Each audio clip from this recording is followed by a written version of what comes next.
Welcome to 3 Questions, where critical thinking is king, and my opinions and research are only here to support your learning and hopefully deeper understanding. Hey, I'm your host, Meghann, and I am so honored you clicked on 3 questions today so we can talk about your hips. Because contrary to whatever Shakira said, hips do lie. I mean, they don't always lie, but they can be sneakier than we really realize. So before I kind of get into the questions, let's just talk about what the hip is and what it isn't. So right now, if I said to everybody, put your hands on your hips, I guarantee everybody's going to put their hands kind of at their waist, right? Which is right at the top of your pelvis. So I want everybody to do that right now and kind of feel your pelvic bone. So kind of push down on your hands, okay? So that's your pelvis. And what you're really touching is the top of your ilium on your right and left side. Now, if you take your hand, now remember, it's your body. Take your right hand and slide it down your pants. I want you to feel your sacrum. And you should feel it kind of divots in on the right or left. And this is where our pelvis meets our sacrum, which is pretty much the bottom of your spine, right? So that's a very important joint. And then go to the front of your pelvis and touch your pubic bone. It's your pubic bone, touch it. And it was actually funny. A student text messaged me yesterday, Meghann, why can't people find their pubic bones? And I was like, that is a great question. Well, number one is because it would be weird if you were trying to touch your pubic bone when you're out in public. Also, in a Pilates or movement class, you might not palpate that bone in public because it's near your genitals. But I want everybody to kind of try to find it, okay? Take a moment. So that's where your pelvis attaches in the front, and that joint's called your pubic symphysis. It's a very stable joint. Now, if you have given birth and your pubic symphysis separated, not a pleasant experience. It is, I've never experienced it, but I've heard it is very painful. So we've got our pubic symphysis. We've got our SI joints at the back where our sacrum meets our pelvis, so our SI joint. And then we have our hip joint. That's the ball and socket. So like think you're wearing kind of, I don't call them giant underwear. I like a full brief. So think like a proper bathing suit bottom or like a Speedo, right? So the hip joint is that ball and socket right in that crease. So if you're watching me on YouTube, I'm sitting with my legs crossed, so it's hard to see in black sweatpants, but that hip crease where the leg bone shoots out. And it can be really confusing because what I want everybody to do right now is put your feet on the ground if they're not there. And what I want you to do is slouch, okay? So sometimes our brain gets our lower back confused with our hip joint because when we try to move our hip, we move our spine and vice versa. So today's episode is not about the spine, it's about the hip. But I want you to think all those other joints I just mentioned can be problematic. I'm not going to say they are problematic. They can be, okay? So now that you have a little bit better understanding of that ball and socket, just notice how it feels when you're sitting. I like to visualize an x-ray because I feel like everybody's seen an x-ray. So you see these white bones and then there's black space. So I want everybody to visualize the bone in their upper leg, which is called your femur. It's a big guy. And I want you to think it's kind of got a ball at the end and it fits into a little socket at the pelvis. But I want you to think right now, is there a lot of space there? Does that joint feel smushed, compressed? Is there a lot of black space around that bone when you're sitting? Now, if it's available, stand up and notice how that feels different around your hip joint, okay? So the hip joint is the second most mobile joint in the body. And one of our shoulder joints we talked about in the previous episode, so the ball and socket, our glenohumeral joint of the upper body, that's the most mobile. And it's not like people aren't using these joints, but when we move them, sometimes or a lot of times, our brain kind of pairs it with nearby joints, which is not wrong, but over time, it closes off the range of motion of the bigger joint because it's coupled with other joints. So before you get all upset of how I figure this out, let's just take a deep breath. This is something nobody wants to tell you. Yeah, that compensation pattern that's causing you pain, well, it's also why you're alive. Okay? Think if you're driving a car and you get a flat tire. You can't, and people are like, oh, you can drive. Oh, all right, come on. You can't drive very far. You're going to break the rim. The car's going to get screwed up. Eventually it's going to stop. So our car can't compensate around a flat tire, but our body can. And that's what's so amazing about the human body. And I want you to give your body respect. I know some things probably hurt right now or are annoying you, but thank your brain for not stopping you and finding an alternative strategy. And maybe ask your brain, hey, give me some more signs because this strategy is no longer working. We need something new. Something I say all the time, if you ever hear me lecture for the Neuro Studio, my other company, is we add, we don't subtract. Let's use Gary Koppele. That's my father, for example. He's got a bad foot. It's really painful, okay? But a cortisone shot always helps. Yeah, okay? It's decreasing the inflammation. It's going to decrease your pain for a while. And so I say to him, that's the perfect time for you to add, not subtract. Get your brain to move your hip more, move your shoulders, move other areas so your foot doesn't have to move so much. But listen, is it really motivating? Like, say your foot has been killing you, but now you feel great. You're going to be less motivated to do something about it because you're feeling good. So I just want you to think, we've got this joint, our hip joint, second most mobile joint in the body. And I think we could maximize its usage a bit so that other parts of our body, our knees, our feet, our spine, don't have to rotate, lean, and accommodate for what our hip isn't doing. And if you're a movement practitioner, I want you to think about it. I mean, I get people with hip pain. They're usually dancers who have labral tears or, because they're taking to excessive ranges of motion. But it's very rare someone comes in with hip pain. Again, unless they have hip dysplasia or something. Let's not be so technical. But we get a lot of knee pain, a lot of ankle pain, a lot of back pain, a lot of neck pain. So it's so funny.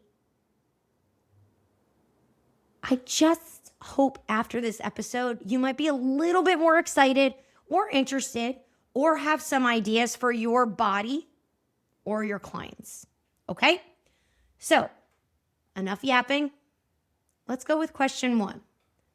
Can you move your hip joint? So that ball and socket, moving the leg bone without moving or changing the joint angle of your foot and ankle. And you might be like, what? Hold on, say that again. Can you move your leg, your right leg out, in, up, down, without changing the joint angle at your foot? And you're probably like, yeah, but how do you really know? What's super interesting is our foot has so many, 33 joints in our foot. So we could be stealing range of motion from all these joints. So before I even let you think about the question, I know not everybody can do this right now, but even if you're like in your car, try this with your left leg, not your gas pedal or brake leg. And please do it at a stoplight. Like, don't do it while you're on the Garden State Parkway or whatever road you're on. Notice how your foot is exactly in your shoe. Okay? Move it around, roll it out to the side, roll it in. Like, really feel it hitting all the edges. Okay? Now, remember that game Operation? I was never good at it. I was never going to be a brain surgeon for many reasons. With that game Operation, you got to pull something out without touching the edges. I want you to right now see if you can move your hip joint. So what are some options? Just lifting the leg up in hip flexion. If you're sitting, so knee up to the ceiling, you can kick the leg out to the side. You can kick the leg straight forward. You can kick it back. You can circle the leg. But here's the deal. Just notice, can you do that without your foot moving around in your shoe? Without your big toe jamming into the side? Without the pressure increasing in your heel? And you might be like, hold on, give me a sec, Meg. Well, you can always pause, Meg. We're not live here. But notice where the pressure's shifting. And I know what you're thinking right now. This is not possible. Yes, it is. And what you might be feeling is, yeah, but I feel like I'm moving my foot to do this. Aha. Because when we're trying to move limbs, we don't realize those micro movements. But when your foot tries to stabilize where you have to go opposition of it, you might feel that. Let me give you an example. Total, let's pivot. Everybody slouch, like big. Okay, can you tell you're slouching? Yeah. because I'm at my end range. However, think when you're like sitting at a computer, at a football game, concert, whatever you're at. Do you notice the slow slouch? So right now, slouch as little as humanly possible. Did you realize you slouched? No, I know you slouched. Do you think your brain's going to recognize that? Now slouch a little more, slouch a little more, slouch a little more. This is why when we slouch, we're like, oh God, I don't realize how much I was slouching, because it's slow over time. So we don't want to be aware of every micro movement in our body. That would be pretty annoying. So just give it a try. Try to move your hip joint. And I'm going to challenge you in your next Pilates class, in your next, weight training session, when your leg is open chain, meaning the foot is not on the floor or it's not in a fixed position, I want you to, yes, throw on your sneakers in Pilates. I want you to see if you can do a side kick or move your leg or body without the foot doing a lot of crap. Okay? Now, if you're like, well, I can't wear sneakers. Okay, use your sock. Tie a TheraBand around your foot. Or worst comes to worst, I love using this to get people's attention, especially my dancers.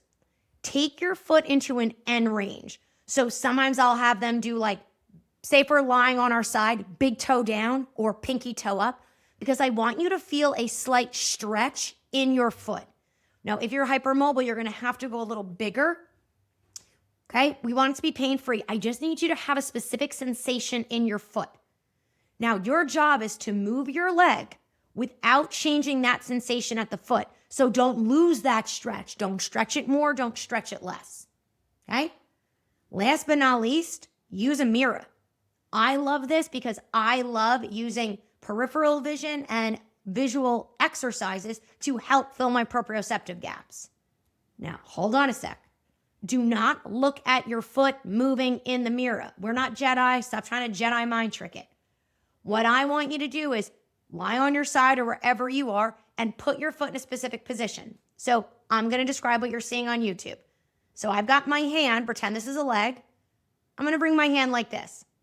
So what I'm doing is I'm not going to try to micromanage and be like, don't move your thumb.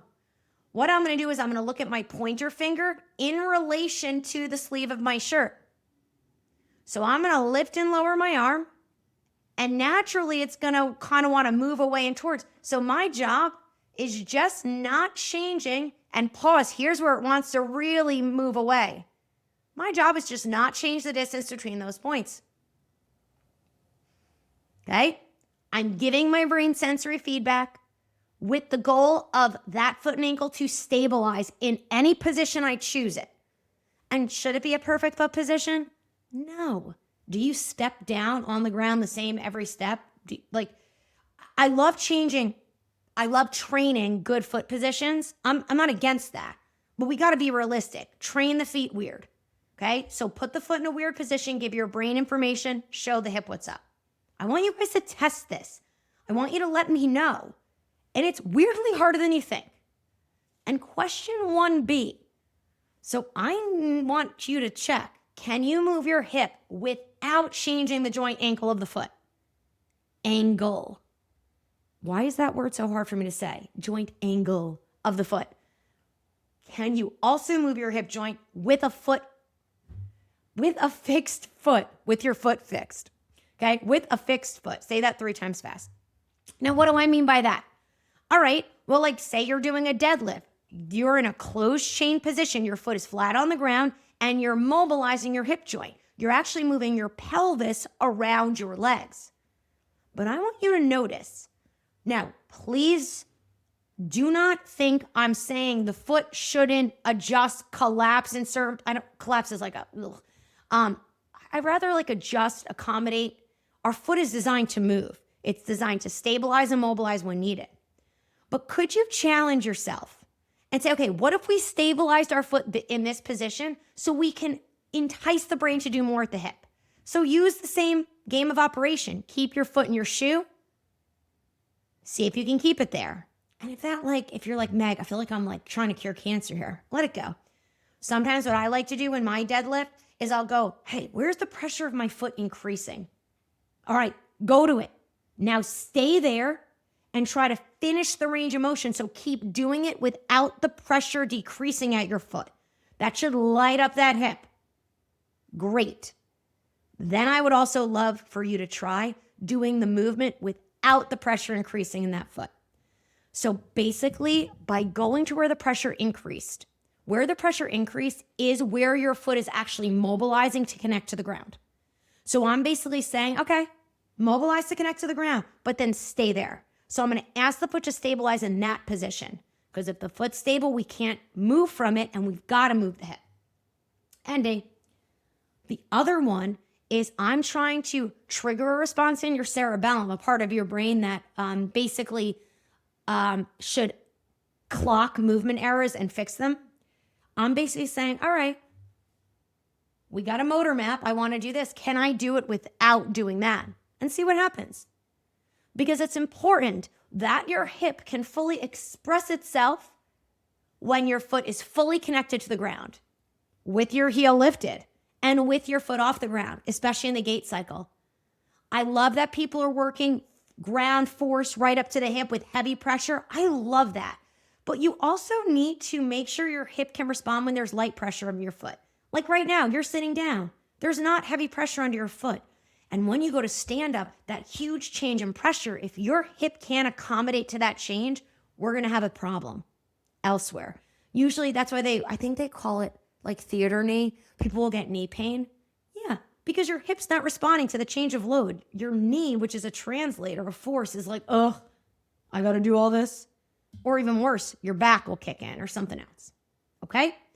Now, I did mention foot flat, foot in the air, heel lifted. That's an important part of our gait cycle. So think when you step, your leg is, you're going to bend your knee, lift your heel. It's what we call push off. So challenge yourself right now. Lift maybe one of your heels. I like to do one at a time. And find your shoe with your foot. Okay? I always really overmobilize kind of at my MTP. Sorry, I'm talking technical. It's where your toes meet your metatarsals. So boom. When I do that, I really come up out of my shoe. Not in a way that's uncomfortable. So what I do is I kind of lift my heel and then I lower my heel to really connect to the shoe. Keep in mind, you kind of have to use a more flexible shoe. I really love my Adidas. I'm a Nike girl, but I love doing this in my Adidas. I don't know what the brand is, the style. But they're like bendy. Really, get the Adidas sneaker that's bendy. Okay, not helpful at all. Joe, let me see if I can find a link to this style of shoes and we can put it in the show notes. But I will probably forget. So if you want to know, just reach out. Anyway, we're losing the plot. Once you connect to that heel, I want you to push your knee in opposition of the heel without lifting your heel out of the shoe. Do the movement, staying in your shoe in that position. Really challenge those hips. I'm telling you, even if it's isometric, I'm proud of you. And you're going to work to improve the range of motion. Because if this stuff was easy, well, I probably wouldn't have a job, number one. It's challenging. And it's challenging because we have already ingrained movement patterns that we're using. Number two, the sensory input is always different. We wear different shoes, different socks, different surfaces. And to make matters worse, our foot is not designed to walk on flat earth, okay? So humans, we made everything flat, which is kind of cool because, like, would you really want all bumps on your floors in your house? But we've made everything flat, okay? Easier terrain, but our foot really isn't designed to walk on that. So again, with your hip, challenging your feet in, what's a good word here?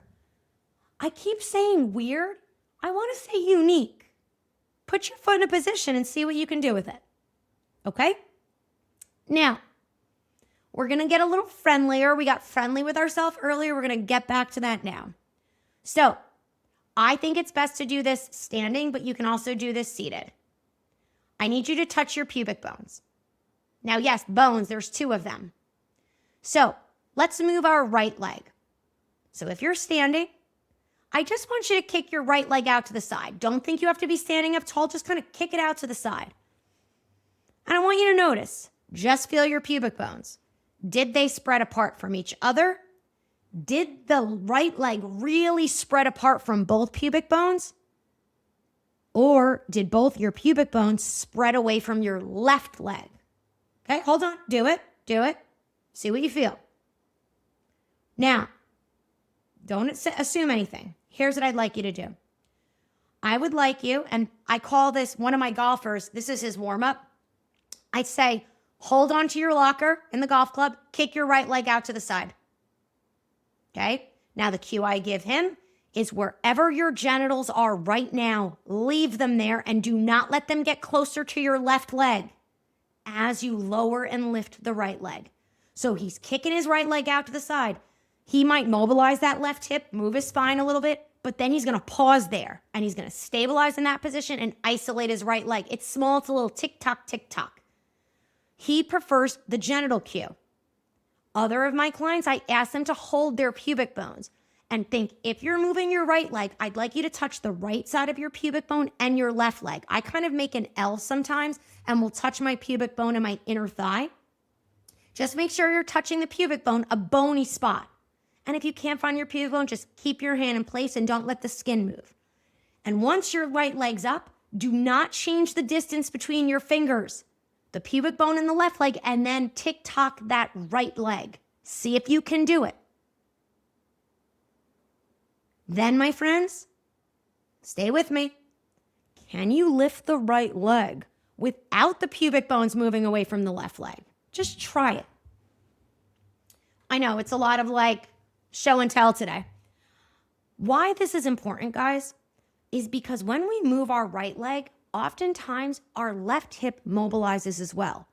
You'll see this in Pilates exercises where you're doing side kick, lift and lower, and your Pilates teacher might say, pull your abs in, lift the side body, which not a great cue. Sorry, your intention is wonderful. You're trying to get them to stabilize their spine, but their spine is not the immediate problem. Look, have them touch their pubic bone and bottom leg. I guarantee that left hip is mobilizing and it should be stabilizing. This is why a lot of people will feel their non-moving leg more because it's trying to stabilize but can't. Okay? So fixing that left hip first, and don't ignore the spine, but make sure you fix the more mobile joint that's not stabilizing first. Okay? So play around with this and I'm not going to go any more technical. I want you to think, I need you to differentiate your hips from other joints. Remember that pubic symphysis, the SI joint, and the low back? Throughout your day, I want you to try to move your right and left leg and touch those other joints and just see if you can do your movement without those joints moving. Okay? Just try it. And if you can't, well, two things might be happening. You might be doing a complex movement where you need to move there, or real end range. So if you're hanging and pulling your knees to your chest, I want hip flexion, knee flexion. But there's going to be a certain point when you're lifting your knees up, you've got to do lumbar flexion. That's going to kind of work the abs. It's hard. So when you're bending your knees up and your spine is stabilizing, you're working your abs. But then when you flex your spine to bring the knees up higher to your chest, okay, now we're working the abs in a different way. So not wrong to move your spine and your hip. We just want to have an assessment. Are we actually doing what we want, what we're saying we're doing? That's the key. Okay? So take it to people is this really important? Yeah. If you were cooking and someone gives you a recipe and you're I'm going to make it my own way. Some of you are going to adapt the recipe and make something even more delicious. But most of us, if we're I really want to make chicken Murphy, which is one of my favorite dishes Brian makes for me, but he doesn't put chicken in it. Okay, it was still delicious. It was kind of sausage and peppers and potatoes. Love, but it's not chicken Murphy. So if you want to improve your hip mobility, you better make sure you're differentiating it from other joints. And why this is important, it's not just based off the joints. It's how your brain is mapping. Okay? Which leads me to question 3, which is even more personal. I'm going to keep it brief. So if this is not your speed, listen to the question, think about it on your own time, or just turn the podcast off. I would like to ask you, how is your urine stream? the amount, the frequency, the urgency, or your ability to fully orgasm. I am going to talk about urination first. Now, we'll talk about urination issues often in the pre- and postnatal community, which kind of makes sense. Think about it. Baby is growing inside, pubic synthesis, all the joints have to really spread, especially to give birth. There's going to be some brain mapping confusion. Also, you're carrying a load in a very different place than women normally gain weight. Okay, so your hips often have trouble acclimating to that. So number one, if you're pre and postnatal, you got to see one of our neuro studio teachers to help remap your hips throughout your pregnancy. Trust me, it'll be a game changer. But we also see this with men as they age. Oftentimes your doctor will ask, how many times are you waking up to pee at night? And they'll say, 2, 3, 8, 17. This has become normalized. I've even had one of my male clients tell me, he's like, I only wake up twice. And the doctor's like, that's great. I wake up like 5 times. And I'm thinking, tell your doctor he needs to see me. Now, what I want to do is not focusing on orgasms and urination. I'm not going to go into the neurological process of how those happen. If you're interested, I can do another episode on that. What I want to really talk about is if you are pushing urine out, your stream is decreasing, you have a lot of urgency, you're peeing a lot or a little, there is some functional things going on as well as could be neurological. Not in that you have a neurological condition, but you've trained your bladder in a different way. So there's these people called pelvic PTs, which are wonderful.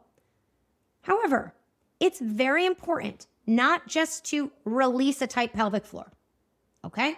Now, what is a pelvic floor? It's kind of all these muscles that work together to hold everything up and in, okay? Now, many people, they get tight, especially as we age. And with a lot of men as they age, the pelvic floor kind of suffocates and squeezes the prostate. The prostate is going to have trouble functioning. It's going to get enlarged, making this problem worse. Now, do you see a lot of men of any age really doing a lot of hip mobility exercises? And what I mean is hip mobility, make sure they're differentiating the hip from their pubic symphysis, their lower back, their SI joint, etc. No. Now, why this is important, my friends, every step we take, our hip and the rest of our body has to respond to our foot, okay? So as we age, our sensory feedback that our foot is getting and our ability to process it is not as good. Are there things you can do? Of course. But what happens is people's hips stop responding appropriately. They stop moving their hip joint. And what happens is when they're standing still, when they're walking, their hip isn't stabilizing and mobilizing as it should. So again, the body so brilliantly at compensating kind of grips the pelvic floor to use for structural support. Listen, I say this all the time. Train your body to respond, not to react.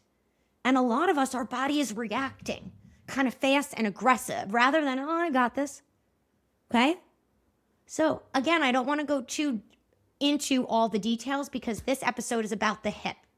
But if you're having any of these problems, I want you to find somebody who can help you. I want you to try just what I told you here today.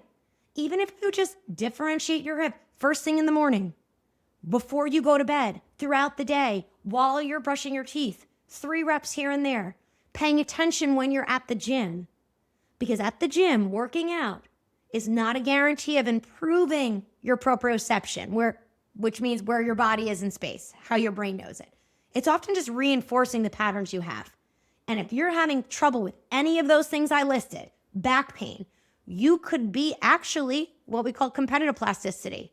You're making that movement pattern stronger rather than creating a new one. Is it easy? I mean, it depends how you look at it. Some people think learning a new language is easy. I don't.